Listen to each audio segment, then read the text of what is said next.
नमस्कार दोस्तों, सी online classes में आपका स्वागत है। मैं हूं रजनीश और भारतीय संविधान में जो हमारे लेक्चर्स की सीरीज चल रही है उसमें आज हम पढ़ रहे हैं नगरीय स्थानीय सरकार के बारे में और 74वें संविधान संशोधन के बारे में।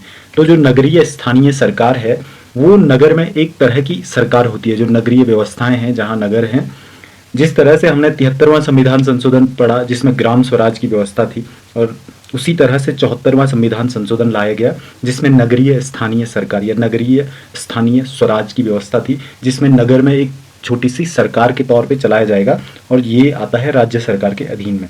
तो 74वां संविधान संशोधन 1 जून 1993 से प्रभावी हुआ और इस संविधान संशोधन के द्वारा संविधान में भाग 9 क जोड़ा गया और अनुच्छेद 243 पी से जेड जी तक के इसके प्राविधान हैं जो नगर पालिकाओं से संबंधित है।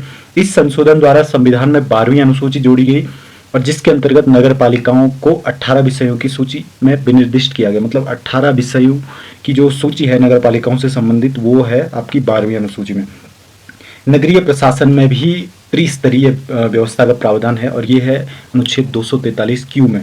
जिस तरह से 73वें संविधान संशोधन में ग्राम स्वराज के लिए 3 स्तरीय व्यवस्था थी, उसी तरह से जो 74वें संविधान संशोधन है उसमें नगरीय स्थानीय सरकार की त्रिस्तरीय व्यवस्था की गई और ये व्यवस्था थी नगर निगम, नगर पालिका और नगर पंचायत।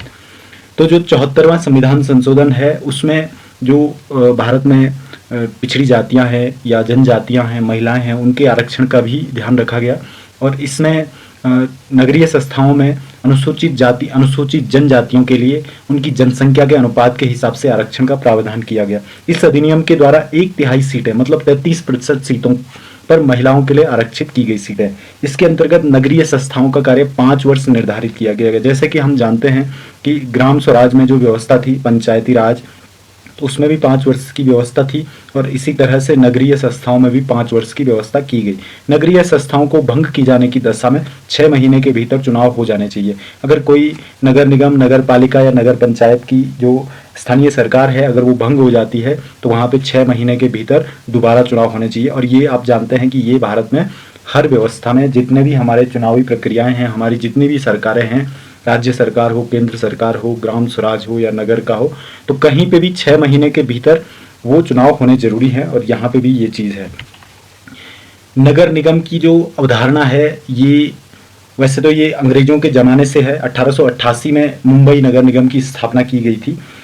तो ये उस टाइम पे इसको लोकल बॉडीज़ कहा जाता था और यहाँ लोकल बॉडीज़ की व्यवस्था अंग्रेजों ने की थी। मुंबई जो महानगर पालिका है उसकी स्थापना 1888 में की गई और इसी तरह से जिस तरह से मुंबई महानगर पालिका की व्यवस्था है उसी तरह से जब 74वां संविधान संशोधन लाया गया तो वहाँ पे भी लगभग उन्हीं सारी चीज़ों को एक तरह से कॉपी किया गया और उसी के हिसाब से प्रशासन को चलाने की व्यवस्था की गई। नगर निगम प्रशासन एक परिषद करती है। जो नगर निगम है उसका प्रशासन एक परिषद देखती है और उस परिषद के सदस्य चुन करके आते हैं। परिषद के सदस्यों का कार्यकाल 5 वर्ष होता है। नगर निगम का अध्यक्ष महापौर कहलाता है। जैसे कि आप जानते हैं कि जो मेयर होता है वो नगर निगम का अध्यक्ष होता है और महापौर का चुनाव नगर निगम के सदस्यों द्वारा किया जाता है। जो निगम के पार्षद होते हैं उनके द्वारा महापौर का चुनाव किया जाता है। महापौर नगर का प्रथम नागरिक कहलाता है। किसी भी नगर का जो महापौर होता है वो उस नगर का प्रथम नागरिक कहलाता है। तो ये उसी तरह से है जैसे राष्ट्रपति देश का प्रथम नागरिक कहलाता है, उसी तरह से नगर निगम का मुखिया, महापौर नगर निगम का प्रथम नागरिक होता है।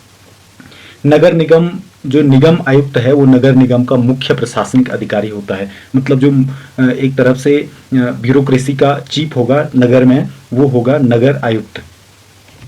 इसके अलावा दूसरा था नगर पालिका। तो नगर पालिका उन नगरों में स्थापित की जाती है जो न तो बहुत बड़े हैं और न ही बहुत छोटे हैं। नगर पालिका के सदस्यों की उम्र 21 वर्ष से अधिक होनी चाहिए और 74वें संविधान अधिनियम द्वारा जो 74वां संशोधन था उसके द्वारा राज्य में जिला स्तर पर जिला योजना समिति और राज्य के प्रत्येक महानगर में एक महानगर योजना समिति गठित की जाएगी। तो ये नगर पालिका के लिए व्यवस्था थी।